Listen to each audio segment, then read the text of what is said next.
며칠 전 아버지와 비슷한 사건으로 무죄를 받은 분 기사를 보고 우리 아버지도 같은 사건이 아닐까 싶어 혹시 무죄를 받을 수 있을지 연락을 드렸어요. 그런데 확인해보니 사건은 유사했지만 완전히 같지는 않았습니다.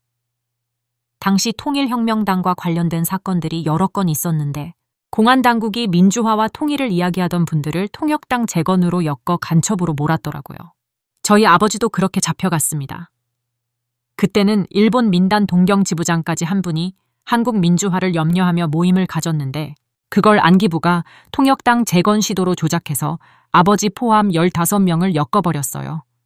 아버지는 무기징역을 받았다가 항소 끝에 15년으로 감형되셨죠.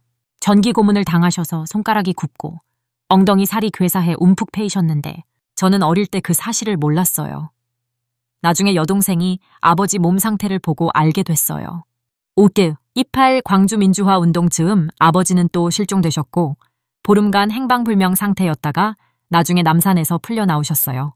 그때부터 아버지는 고문 후유증으로 평생 고통받으셨고 결국 2000년에 돌아가셨습니다. 가장 충격적이었던 건 안기부가 아버지에게 내 둘째 딸이 너를 다시 신고했다며 거짓말로 협박했다는 사실이었어요. 저는 안기부가 누군지도 모르고 접촉한 적도 없는데 아버지는 그걸 믿고 평생 저를 미워하셨어요. 저는 아버지와 끝내 화해하지 못했고 아버지 묘 앞에서도 화해하지 못한 게 지금도 한입니다. 2018년에 대전검찰청에서 아버지의 일부 혐의가 무죄 판결되었다고 연락이 왔는데 그 무죄는 감옥에서 아버지가 박정희 정권은 망한다고 말했다는 이유로 늘어난 형량 부분이었습니다. 그걸로 소액의 보상금이 나왔는데 이 문제로 언니와 갈등이 생겼습니다. 옛날에 언니는 형부가 교사였기 때문에 연좌제 피해를 막으려고 호적을 파서 이모부 댁으로 들어갔고 나중에 보상금 문제로 언니가 호적을 다시 옮기려다 갈등이 생겼어요. 그래도 우리는 언니가 가족 위해 희생한 걸 알기에 원망은 없습니다. 저는 결혼 생활에서도 간첩의 딸이라는 낙인으로 고통받았습니다. 아버지 장례식에 민주화운동 인사들이 줄지어 조문 오시는 걸 보고 전 남편과 시댁은 제가 간첩 딸이라며 태도가 돌변했습니다. 결국 폭력까지 번져서 2016년 아이들과 함께 도망치듯 이혼했어요. 애들이 엄마 이러다 우리나 엄마가 죽을 것 같다고 해서 결심했죠. 초등학교 때는 아버지 체포 이후 경찰이 집을 수색하고 가면 너무 무서워 웃음이 나와 스스로 입을 찢고 싶을 정도였어요. 정신이 이상해질까 두려웠지만 치료받을 형편이 못 돼 혼자 시골로 전학 갔습니다. 그런데 시골에서도 간첩 딸이라며 친구들, 선생님에게 심한 폭행과 따돌림을 당했어요. 담임 선생님이 도서실 담당을 맡겨주며 저를 감싸줬는데 어느 날 담당이 아닌 다른 교사가 이유 없이 저를 교실 앞으로 불러내 학생들 앞에서 지휘봉으로 머리부터 발끝까지 때렸습니다.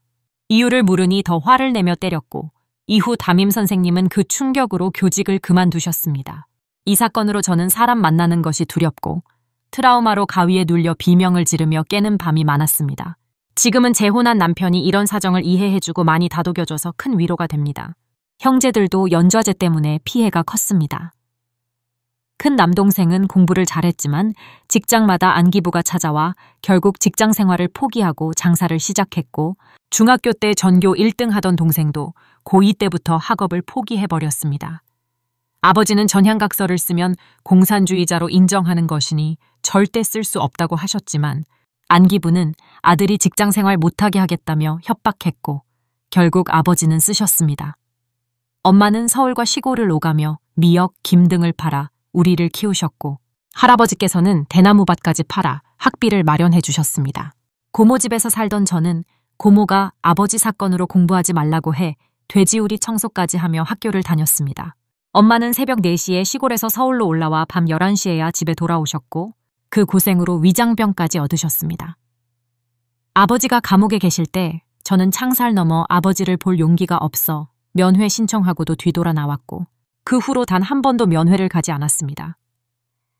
아버지는 자서전 같은 글을 남기셨고 어머니도 구술로 자서전 비슷한 내용을 남기셨는데 제가 형제들과 상의해 자료를 정리할 생각입니다.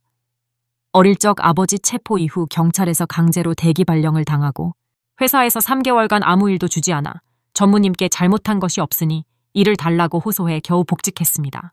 그러다 결혼을 위해 회사를 나왔고 연좌제 피해를 감추고 결혼했지만 결국 아버지의 과거로 무너졌습니다. 저는 이제라도 재심을 통해 아버지의 무죄를 밝혀 국가폭력의 진실을 드러내고 싶습니다. 우리 가족이 서로를 미워하거나 오해하지 않도록 국가가 가해자임을 명확히 하고 싶습니다.